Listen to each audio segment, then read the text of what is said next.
नमस्कार साथियों, स्वागत है आपका इस YouTube channel sarpanch GS classes में। और आप लोग जानते हैं कि आज दशमी है, यानी 10 पूजा है और आप लोग मेला वाला घूमे होंगे। चलिए, फिर भी वो अपनी जगह है और हम लोगों की पढ़ाई अपनी जगह है। समय हम लोगों के पास निर्धारित है, इसलिए हम लोगों को इस उम्र में खास करके जो हम लोगों की ये जो पढ़ाई की उम्र है, इसको ज्यादा नहीं बर्बाद करते हुए मेला को भी देखेंगे और पढ़ाई भी करेंगे। सब चीज को निर्धारित समय से लेते हुए हम लोग चर्चा करेंगे। चलिए, पिछले क्लास में हम लोग चर्चा कर रहे थे बीपीएससी के सिलेबस के बारे में और कुछ दोस्तों को और इसमें हम चर्चा किए थे कैसे बीपीएससी, दरोगा और आपका पीसीएस का सिलेबस लिंकेड है। लेकिन कुछ दोस्तों को, कुछ साथियों को इसमें थोड़ी सी समस्याएं आई और पिछले क्लास में मैं भी इसमें थोड़ा सा शॉर्ट किया था, लेकिन आज पूरा इसको जो है डिस्क्राइब कर देता हूँ। कुछ जो छूट गई थी, इसलिए मैंने आज इसको पहले से ही लिख रखा है, क्योंकि टाइम को देखते हुए समय ज्यादा नहीं मिल पाती है, इसी कारण से। चलिए, तो हम लोग आज चर्चा करते हैं थोड़ा सा, फिर हम लोग देखेंगे किस तरह से ये जो सिलेबस है। सबसे पहले क्या है, आपको ये जानना चाहिए हमें कितना पढ़ना है, क्या नहीं पढ़ना है। देखिए, एक मतलब कि देखिए सिलेबस बहुत लंबा है बीपीएससी का, पीसीएस का, लेकिन हम लोगों को जो मतलब जो निर्धारित समय है उस समय को देखते हुए और उस सिलेबस को देखते हुए खास टॉपिक, जो सिलेबस में जो मुख्य टॉपिक होते हैं, जो जितने सिलेबस में टॉपिक्स, उन चीजों को ज्यादा केंद्रित करके पढ़ना चाहिए और एक खास रणनीति के तहत पढ़ना चाहिए। इसी चीज को हम लोग देखेंगे और क्या क्या पढ़ना है, क्या नहीं पढ़ना है। सिलेबस में सबसे बड़ा चीजें होती है कि क्या नहीं पढ़ना है, क्या पढ़ना है। चलिए, आज हम लोग उसको लेकर के चर्चा करेंगे, ठीक है। चलिए, तो पिछले क्लास में हम चर्चा किए थे बीपीएससी जो है एग्जाम 3 कंडक्ट में करो, मतलब कि 3 चरणों में लेती है। मतलब सबसे पहले वो पीटी एग्जाम लेती है, प्राथमिक टेस्ट, प्रीलिम्स जिसको हम लोग कहते हैं, उसके बाद मेंस होता है, उसके बाद इंटरव्यू होती है, ठीक है। तब जाकर के वो लास्ट में मतलब कि इंटरव्यू और मेरिट जो बनाती है, मेंस और इंटरव्यू दोनों जोड़ करके वो मेरिट बनाती है। चलिए, तो इसको लेकर के हम लोग चर्चा करते हैं। सबसे पहले जो बीपीएससी का हम लोग कल चर्चा कर चुके हैं इसके बारे में, इसलिए ज्यादा लंबा नहीं खींचेंगे। पीटी जो होती है वो 150 क्वेश्चन होती है, उसमें 150 मार्क्स होता है और उसका टाइम 120 मिनट यानी कि 2 घंटा होता है। और ये नो नेगेटिव होता है, इसमें नेगेटिव मार्किंग नहीं होता है। आप गलत करेंगे तो नंबर कटेगा नहीं इसमें। और इसमें क्या क्या क्वेश्चन पूछा जाता है, कैसे पूछा जाता है, उसके लेकर के हम लोग चर्चा करेंगे। चलिए, उसके बाद आपका होता है मेंस एग्जाम। मेंस एग्जाम आपका टोटल जो होता है वो होता है 900 मार्क्स का। 900 मार्क्स का होता है ये टोटल। आपका कितना होता है, ये आपका 900 मार्क्स का होता है। उसमें क्या क्या होता है, इसमें जो एक पेपर होता है आपका हिंदी होता है और हिंदी में आपको सिर्फ पास करना होता है। या आप इंग्लिश ले लीजिए या आप हिंदी ले लीजिए, तो उसमें आपको सिर्फ पास करना होगा, 30% नंबर लाना है। उसके बाद हम लोग चर्चा किए थे कि मेंस में जो मुख्य टॉपिक होती है उसमें आपका जीएस पेपर होता है और जीएस पेपर 2 भागों में होता है, 2 चरणों में होता है। जीएस पेपर 1 जो होती है आपका 300 मार्क्स का और जीएस पेपर 2 ये भी होता है आपका 300 मार्क्स का। और एक पेपर आपका होता है ऑप्शनल जो होता है आपका 300 मार्क्स का, यानी टोटल हो गया आपका 900 मार्क्स। और इन सब जब आप मेंस क्लियर कर लेंगे तब आपका होगा इंटरव्यू जो होता है आपका 120 मार्क्स का। और 120 मार्क्स प्लस में ये 900 मार्क्स, इन सब को मिला करके टोटल कितना एग्जाम होता है आपका 1020 मार्क्स का एग्जाम होता है। अब आप इसको बोलेंगे कि ये जो 1020 मार्क्स का एग्जाम होता है इसमें क्या पूछा जाता है, कैसे लिखना होता है, क्या करना होता है, इन चीजों को कल छोड़ दिए थे। आज इन चीजों का हम लोग चर्चा करेंगे। देखिए, जैसे मान लीजिए कि इसमें आपका हिस्ट्री होता है, ज्योग्राफी होता है, पॉलिटी होता है, इकोनॉमिक्स होता है, साइंस एंड टेक्नोलॉजी होता है, सोशोलॉजी होता है, विज्ञान और प्रौद्योगिकी, ये सारे टॉपिक होता है। करेंट को लेकर के मुद्दा होता है, नेशनल होता है। इन सारे टॉपिक्स का इसमें किस तरह से क्वेश्चन पूछा जाता है, कैसे लिखना होता है, इन सारे चीजों का हम लोग चर्चा करेंगे, ठीक है। देखिए, मान लीजिए आपको हिस्ट्री पढ़ना है, ठीक है। अब देखिए, ज्योग्राफी पढ़ना है, पॉलिटी पढ़ना है, तो सबसे पहले आप क्या करेंगे, इन सारे सिलेबस को क्लियर करेंगे। अब देखिए, मान लीजिए आप हिस्ट्री पढ़ रहे हैं, हिस्ट्री में एक टॉपिक पढ़ रहे हैं, जैसे आपको क्वेश्चन कैसे पूछा जाएगा। अब मतलब कि बीपीएससी में जो मेंस एग्जाम में जो क्वेश्चन लिखना होता है वो कैसे लिखना होता है। मान लीजिए आप जीएस पेपर 1 दे रहे हैं, उसमें क्या लिखना होता है, कैसे लिखना होता है। मान लीजिए आप मतलब ज्योग्राफी में एक टॉपिक पढ़े सिंधु घाटी की सभ्यता, तो आपको उसके बारे में मतलब क्वेश्चन आया बीपीएससी का मेंस में कि सिंधु घाटी सभ्यता की विवेचना करें, या उसके विस्तार की विवेचना करें, या उसके नगरीकरण की विशेषताओं को लिखें। तो इन सब चीजों को लेकर के जो क्वेश्चन पूछता है उसको आपको कैसे लिखना है, जब आप ये आपका क्लियर कब होगा, जब आप जीएस पेपर पढ़ेंगे, उसमें कैसे लिखना होता है। तो देखिए मान लीजिए आप थोड़ा सा इसको लेकर के हम डिटेल्स कर देते हैं कि सिंधु घाटी की सभ्यता से मान लीजिए उसका विस्तार से क्वेश्चन पूछा, तो आप क्या करेंगे। देखिए मान लीजिए इसका सबसे बड़ा चीज होता है भाई इसमें डायग्राम्स, इसमें मैप्स। जितना अच्छा आपको डायग्राम बनाने आएगा, मैप बनाने आएगा, उतना अच्छा नंबर आएगा आपका लिखने में। रीडिंग स्किल सबसे बहुत महत्वपूर्ण होता है इसमें। देखिए मान लीजिए आपसे क्वेश्चन पूछा कि सिंधु घाटी सभ्यता का विस्तार की विवेचना करें। सिंधु घाटी सभ्यता का विस्तार, सभ्यता का विस्तार। अब ये आप अगर ऐसा क्वेश्चन आपसे पूछ दे तो आपको कल चर्चा किए थे कि लिखना कैसे होता है। लिखना होता है, मान लीजिए आपका ये एक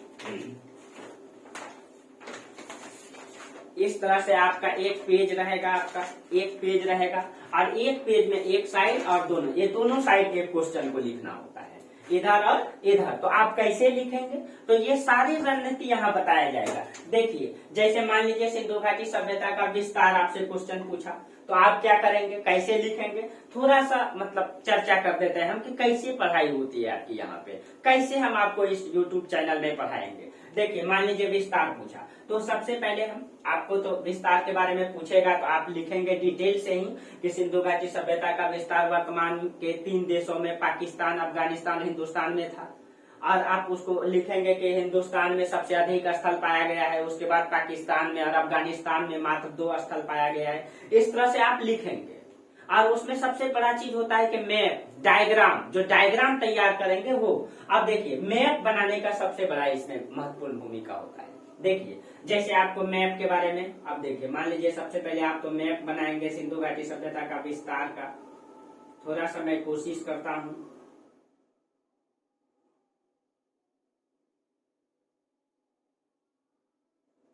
अब देखिए इस तरह से आप मैप खींचेंगे। सबसे पहले आपको मैप बनाने के लिए यहाँ सिखाया जाएगा, आपको मेहनत करना पड़ेगा ईमानदारी पूर्वक।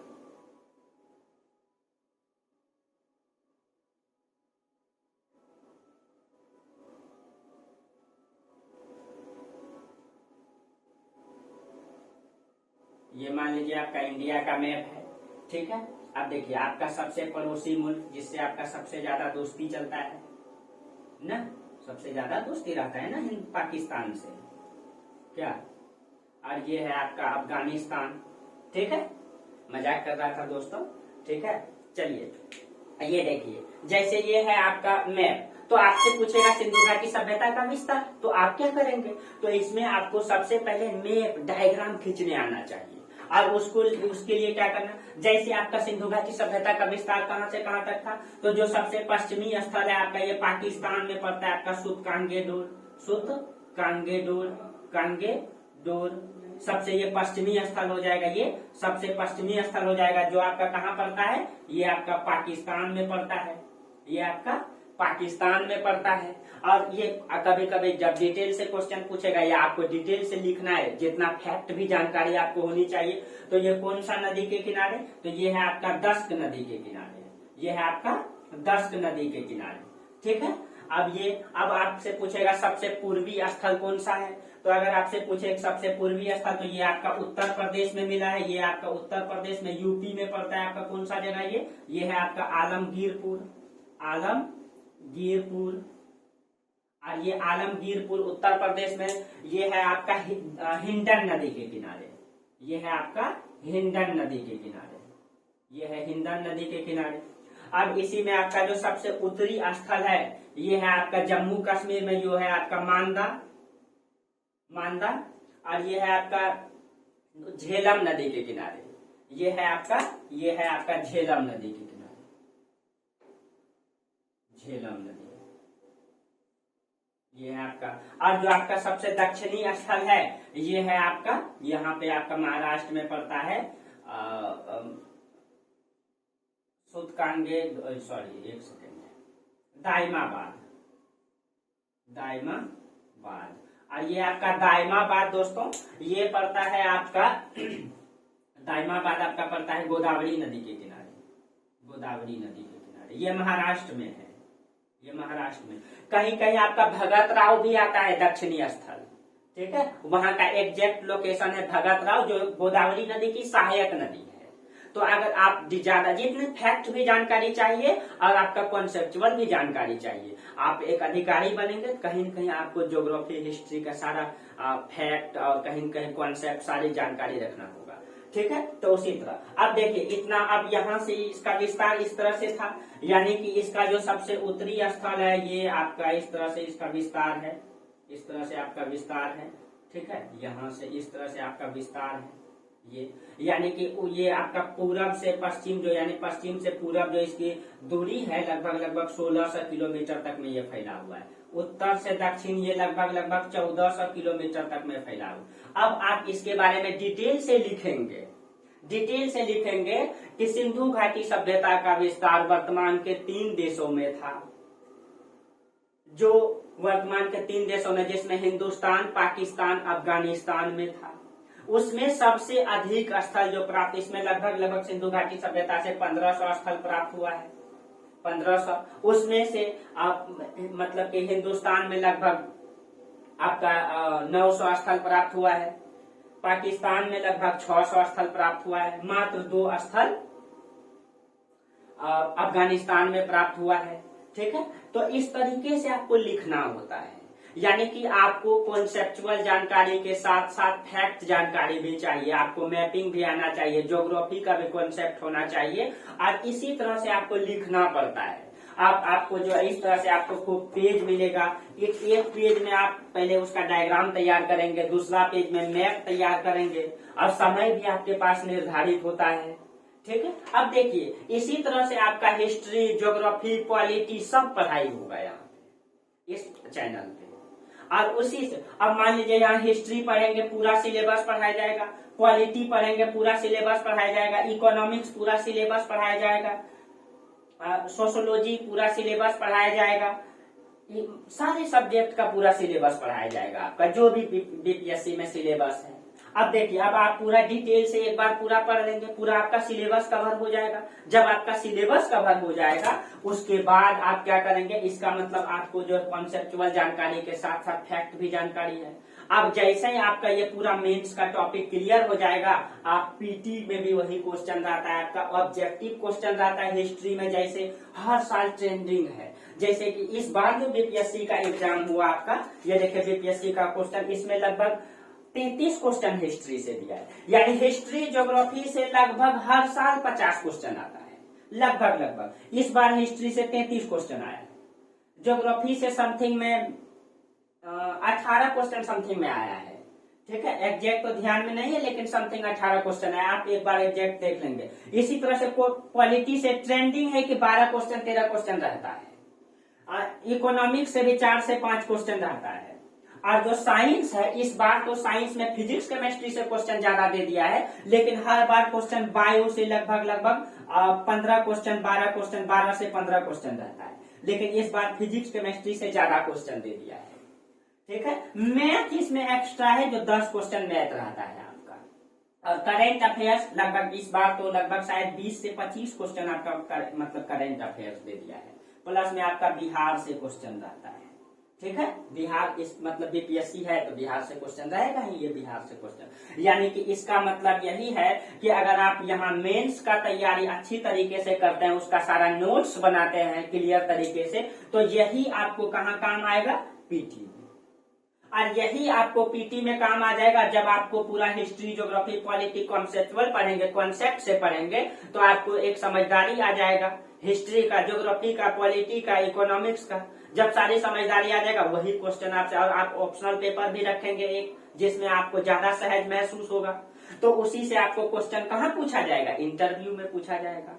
इसका मतलब ये है कि बीपीएससी का सबसे मूल पार्ट कौन सा है, आपका सबसे मूल पार्ट है आपका मेंस का तैयारी, और इसका नोट्स तैयार कीजिए। जैसे यहाँ पे आपको कोई भी सब्जेक्ट पढ़ाया जाएगा, आपको कई बार चर्चा कर चुके हैं कि आपको सारा नोट्स दिया जाएगा, यहाँ पे सिखाया जाएगा मैपिंग वाइज कैसे आपको लिखना है। जैसे इस तरह से आपको नोट्स दिया जाएगा, इस तरह से मैप खींचने के लिए सिखाया जाएगा। ये देखिए मौर्य साम्राज्य का, अब देखिए जब आपको अशोक के बारे में बताया जाएगा, महान सम्राट अशोक, तो इसके बारे में क्या है, सारा अभिलेख के बारे में कैसे मैपिंग है, कहाँ प्राप्त हुआ है, इन सब मैपिंग से बहुत अच्छा क्वेश्चन आता है इसमें हिस्ट्री से। ठीक है, तो ये सारा चीजें इसमें आपको सिखाया जाएगा। नोट्स बनाना, आपको खुद से नोट्स बनाना है, मेहनत तो करना पड़ेगा दोस्तों एक अधिकारी बनने के लिए। ठीक है, आप एक अधिकारी बनने जा रहे हैं और जब तक आप मेहनत नहीं करेंगे तो कैसे होगा, बिना मेहनत का तो कुछ नहीं मिलता है।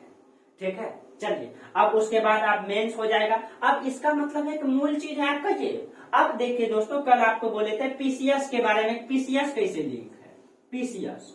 अब देखिए पीसीएस ने सिलेबस से अंतर कर दिया है। जैसे इसमें पीसीएस में यानी कि आप बंगाल पीसीएस दें, यूपी पीसीएस दें, झारखंड पीसीएस दें, वहां भी क्या कर दिया है, पीटी मेंस इंटरव्यू ही होगा, लेकिन उसमें थोड़ा मतलब अलग कर दिया है। जैसे कि यहाँ पे हम लोगों का एग्जाम जैसे 1020 का होता है, वही आप वहां पे बंगाल में देंगे तो उसका थोड़ा सा अलग है, कुछ 1800 का होता है, कुछ अलग अलग। उसमें जो पोस्ट वाइज बांट दिया है कि ये पोस्ट लेंगे तो ये एग्जाम देना पड़ेगा। झारखंड में भी, लेकिन आपका क्वेश्चन क्या रहेगा, वही जैसे कि वही हिस्ट्री, वही ज्योग्राफी, वही पॉलिटी, वही इकोनॉमिक्स, सब वही रहेगा, लेकिन वहाँ एग्जाम ज्यादा नंबर का लेगा। बस खाली सिलेबस को थोड़ा सा वो अलग तरीके से बना दिया है। अब ऐसे आपको यूपी पीसीएस देना है, एक बार आप यूपी पीसीएस का सिलेबस देख लें, क्वेश्चन तो आपका यहीं से रहेगा। इसका मतलब है मूल चीजें आपका यही। और उसके बाद आप बात कर रहे थे कल हम दरोगा के बारे में। अब देखिए दरोगा भी वही तरह से एग्जाम लेती है, पीटी मेंस, और इसमें इंटरव्यू नहीं होता है, इसमें फिजिकल होता है, हाइट, दौड़, गोला फेंक, हाई जंप, लॉन्ग जंप, ये सब होता है, आप लोग जानते भी हैं।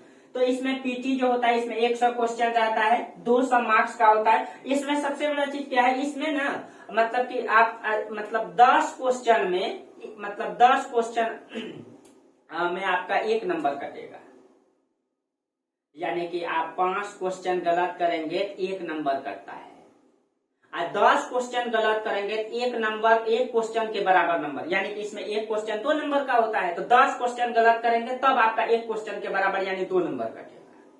तो इसमें लगभग सोचिए कि नेगेटिव मार्किंग नहीं ही मानिए इसको, थोड़ा बहुत है। ठीक है, अब देखिए मेंस, और इसमें आपका क्वेश्चन क्या पूछा जाएगा, इसमें आपका वही हिस्ट्री, वही पॉलिटी, वही इकोनॉमिक्स, करेंट हिस्ट्री, जो और इसमें भी ज्योग्राफी, साइंस, वही चीजें हैं इसमें, लेकिन इसमें यह एक ऑब्जेक्टिव है। ठीक है, यानी कि आपको तैयारी एक ही बार करना है इन सारे टॉपिक्स का। आप दरोगा भी दीजिए, पीसीएस भी दीजिए। अब इसमें मेंस में वही आपका हिंदी रहता है, मतलब 100 मार्क्स का, उसमें पास करना होता है 33%। जैसे आपका बीपीएससी में था ना, हिंदी या इंग्लिश ले लीजिए, लेकिन दरोगा में सिर्फ आपको हिंदी रखना है। इसमें या तो आप हिंदी रख लीजिए या इंग्लिश, इसमें भी आपको 30% लाना होता है, लेकिन यहाँ आपको 33% लाना होता है, बस यही। और जो इसका जो मेन मतलब दूसरा जो होता है 100 क्वेश्चन, ये जो मेंस होता है 100 क्वेश्चन 200 मार्क्स का, ये भी आपका ऑब्जेक्टिव ही होता है। इसमें अंतर क्या है, इसमें यही है कि इसमें आपका मैथ रीजनिंग से 20-25 क्वेश्चन रहता है इसमें आपका। ठीक है, इसमें आपका मैथ रीजनिंग से 20 से 25 क्वेश्चन रहता है, 20 से 25 क्वेश्चन। हाँ, इसमें आपका करंट अफेयर्स नहीं रहता, इसमें करंट नहीं रहेगा आपका, जबकि पीटी में करंट रहेगा।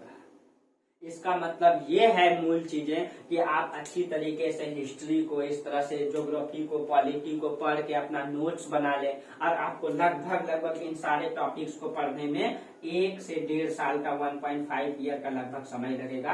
तो क्यों ना हम एक बार इसको सही तरीके से पढ़ लें, उसके बाद हम जो है या तो हम दरोगा दें, या पीसीएस दें, या बिहार स्पेशल दें, जो भी देना है दें। रणनीति तो यही होना चाहिए, सही रणनीति तो यही है। लेकिन यहाँ लगभग लोग क्या करते हैं, आए, तैयारी स्टार्ट किए, एग्जाम भी स्टार्ट किए। अब जब आपका तैयारी ही नहीं है तो आपका एग्जाम कैसे निकलेगा, यही गलती होता है। सबसे पहले आपको सिलेबस कवर करना चाहिए, चलिए दोस्तों, ये सिलेबस में कुछ कमी रह गई थी। कल आपको मतलब ये टॉपिक्स के बारे में चर्चा किए थे। कुछ चीजें जो विस्तार से नहीं कर पाए थे, कुछ लोगों को समझ में नहीं आया था, इसीलिए आज हम इसका चर्चा कर दिए। ठीक है, चलिए, अगर आपको किसी को यूपीएससी का सिलेबस जानना है या कोई और टॉपिक्स जानना है, अगर इसमें कोई छूट जाता है, कुछ गलती हो जाता है, तो आप लोग कमेंट करके जरूर बताएं। और अगर अच्छा लगे ये चैनल तो आप लोग इसको लाइक करें, सब्सक्राइब करें, इस चैनल को आगे बढ़ाएं, ताकि आप लोगों के लिए बेहतर से बेहतर मटेरियल्स हम पहुंचा सके आप लोगों के पास। सारा नोट्स की सुविधाएं आप लोगों को प्राप्त हो जाएगी यहाँ पे। ठीक है दोस्तों, आज यहीं तक रहने दीजिए, फिर हम अगले टॉपिक्स में आएंगे। जल्द ही आपका सिलेबस स्टार्ट हो जाएगी और सिलेबस प्रतिदिन आपका चलेगा इसमें। ठीक है, तब तक के लिए आप लोगों को धन्यवाद। Thank you.